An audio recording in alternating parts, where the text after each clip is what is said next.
ગણેશ ચતુર્થીનો તહેવાર નજીક આવી રહ્યો છે ત્યારે દરેકના ઘરમાં લાડુ તો બને જ, પણ આજે આપણે રવાના લાડુ એ પણ એકદમ ટ્રેડિશનલી તૈયાર કરીશું, જે એકદમ અંદરથી દાણેદાર અને ફરસો રહેશે, બિલકુલ દાંતમાં નહીં ચીપકે અને ખાવાની પણ ખૂબ મજા આવશે તેવો તૈયાર થશે. એકદમ સરળ રીતે તૈયાર કરીશું જેથી તમને બનાવવામાં પણ મજા આવે. તો ચલો રેસીપી શરૂ કરીએ. જેમના માટે આપણે અહીંયા લગભગ 2 કપ જેટલો રવો લેવાના છીએ. રવો તમે મોટો નાનો કોઈ પણ લઈ શકો છો.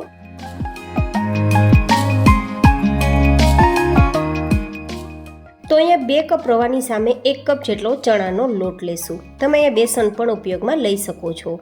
હવે આપણા આ લોટને તૈયાર કરવા માટે પાણીનો ઉપયોગ નથી કરવાના. સૌથી પહેલાં આપણે અહીંયા 1/4 કપ જેટલું ઘી ઉમેરીને મોણ આપી દઈશું, એટલે કે 4 મોટી ચમચી જેટલું ઓગાળેલું ઘી હશે. લોટને મુઠ્ઠીમાં બંધાતા એકદમ સરસ બંધાઈ જાય ત્યાં સુધી આપણે મોણ આપવાનું છે. તો આટલા ઘીમાં મોણ અપાઈ જશે. હવે આપણે અહીંયા દૂધનો ઉપયોગ કરીશું. તો અડધા કપ જેટલું દૂધ લેશું અને થોડું થોડું ઉમેરી અને કડક લોટ તૈયાર કરીશું. અહીંયા જો ફૂલ ફેટ દૂધ હશે તો એકદમ માવા જેવો ટેસ્ટ આવશે, પણ જો થોડું પાતળું દૂધ હોય તો તમે આ થોડો મિલ્ક પાવડરનો ઉપયોગ પણ કરી શકો છો.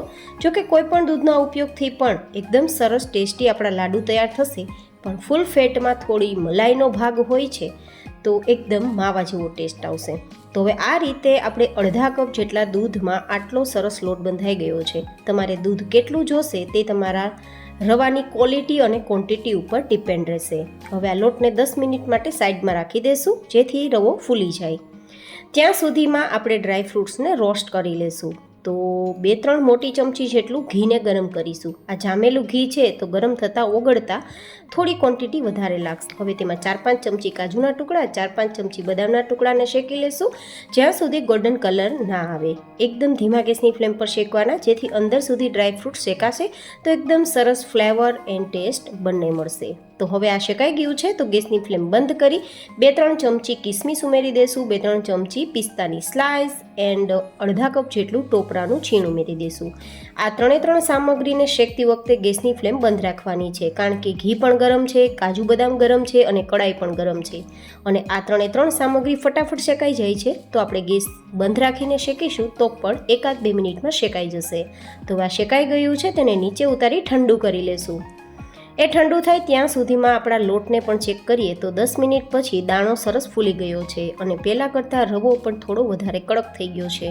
જોકે જેટલો લોટ કડક હશે તેટલી આપણી વેરાયટી મતલબ આપણા લાડુ ખાવામાં ફરસા થશે, દાંતમાં બિલકુલ નહીં ચીપકે.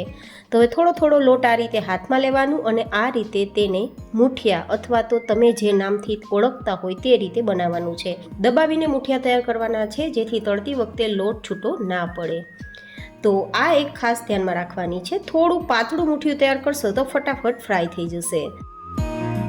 હવે આપણે તળવા માટે તેલનું ટેમ્પરેચર ઠંડુ ના હોવું જોઈએ, નહીં તો મુઠિયા તેલ પી જશે. અને એકદમ હાઈ ગરમ હશે તો મુઠિયા ખૂબ જ લાલ થઈ જશે અને અંદરથી કાચા રહેશે. તો મીડિયમ ગરમ તેલમાં મીડિયમ ગેસની ફ્લેમ પર જેટલા તેલમાં મુઠિયા સમાય તેટલા ઉમેરવાના છે અને જ્યાં સુધી બંને સાઈડ ફેરવતા ગોલ્ડન કલર ના આવે અને તેલમાં દેખાતા બધા જ બબલ્સ બેસી ના જાય ત્યાં સુધી આપણે ચમચો કે ઝારો ઉપર નીચે ચલાવવાનો છે અને તેને ફેરવતા જઈને તળવાનું છે. તળતી વખતે થોડું ધ્યાન રાખવું જરૂરી છે. જો મુઠિયા કાચા રહી જશે ને તો લાડુઓ દાંતમાં ચીપકશે અને લાંબા સમય સુધી સારો નહીં રહે, કારણ કે દૂધમાં લોટ તૈયાર કર્યો છે ને તો તે ખરાબ પણ થઈ શકે છે.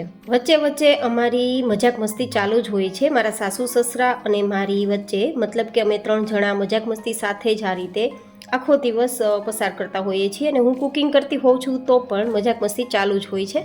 તો એ પણ તમને મેં ઝલક બતાવી દીધી, કારણ કે હું માનું છું કે જેટલી જીવનમાં ફ્રેન્કલી તમે રહેશો, મજાક મસ્તી સાથે, હસી મજાક સાથે રહેશો એટલું જ તમે સ્વસ્થ જીવન જીવી શકશો.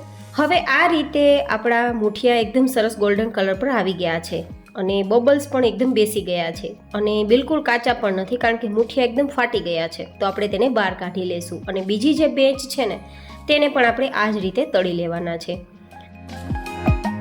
તો આ રીતે આપણા મુઠિયા તળાઈ જાય પછી તેને થોડા ઠંડા કરવાના છે, ગરમ ગરમમાં નથી પીસવાના. તો તે ઠંડા થાય ત્યાં સુધીમાં આપણે અહીંયા મિશ્રીનો પાવડર તૈયાર કરી લઈએ. તો મેં 1 કપ જેટલી મિશ્રી લીધી છે, મતલબ 3 કપ લોટ છે તો 1 કપ મિશ્રી. તમે 1.5 કપ જેટલી મિશ્રી લઈ શકો છો, પણ મેં એકદમ ઓછા મીઠાશવાળા લાડુ તૈયાર કરવા માટે આટલી જ મિશ્રી લીધી છે. હવે 6-7 નંગ એલચીને પણ આપણે ફોતરા કાઢીને દાણા ઉમેરી દઈશું. તમે પાવડર પણ લઈ શકો. અને જાયફળનો 8મો ભાગનો કટકો ઉમેરી દઈશું અને પછી તેને એકદમ સરસ દરદરો પાવડર તૈયાર કરી લેશું. તો હવે આ પાવડર આપણો તૈયાર થઈ ગયો છે, એકદમ સરસ દરદરો દળાઈ ગયો છે. જો તો તેને આપણે આ ડ્રાયફ્રૂટ શેક્યા છે ને તેમાં ઉમેરવાનું છે, પણ આ ડ્રાયફ્રૂટ્સ એકદમ ઠંડા થઈ ગયા હોવા જોઈએ. ગરમ હોય તો મિશ્રી પાવડર નથી ઉમેરવાનો, નહીં તો આ મિશ્રી ગરમ ડ્રાયફ્રૂટ્સમાં જશે તો પાણી થઈ જશે. તો એ ખાસ જોવાનું. અને હવે આપણે મુઠિયા જોઈએ ને તો એકદમ સરસ ઠંડા થઈ ગયા છે અને પરિણામે આ રીતે મસળતા ભૂકો થઈ જાય છે. તો આપણે આ રીતે અધકચરો ભૂકો મિક્સરમાં ઉમેરી દઈશું તો એકદમ સરસ દાણેદાર આપણો પાવડર તૈયાર થશે. તમે આખા મુઠિયા પણ ઉમેરી શકો છો, પણ તેમાં થોડા મોટા ટુકડા રહી જવાના ચાન્સ રહે છે. પણ આ રીતે ટુકડા કરશો ને તો એકદમ સરસ આપણો પાવડર દાણેદાર તૈયાર થશે. અને મિક્સરને ચાલુ બંધ કરીને જ આપણે મતલબ દળવાનો છે. તો બધી જ સાઈડથી દાણો એકદમ પીસાઈ જશે, લોટને ચાળવાની જરૂર નહીં રહે. તમે જોઈ શકો છો એકદમ સરસ ફાઇન, આમ તો દાણો એકદમ સરસ દેખાય છે તેવો આપણો પાવડર તૈયાર થઈ ગયો છે. તો તેને પણ આપણે મિશ્રી અને ડ્રાયફ્રૂટ સાથે જ ઉમેરી દેવાનો છે.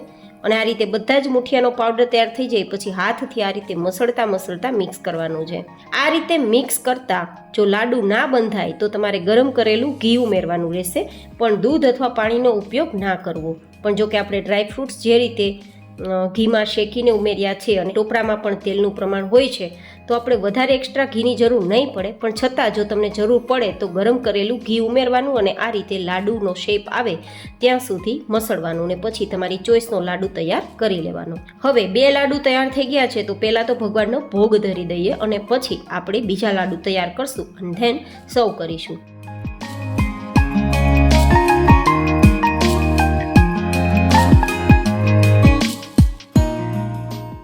તો તમે જોવો બધા જ લાડુ તૈયાર થઈ જતા એકદમ દાણેદાર આપણો લાડુ તૈયાર થયો છે. તો ટ્રેડિશનલી રવા કે સૂજીના લાડુ બનાવવાની મારી આજની આ રેસીપી તમને કેવી લાગી એ મને કોમેન્ટમાં જરૂર બતાવજો.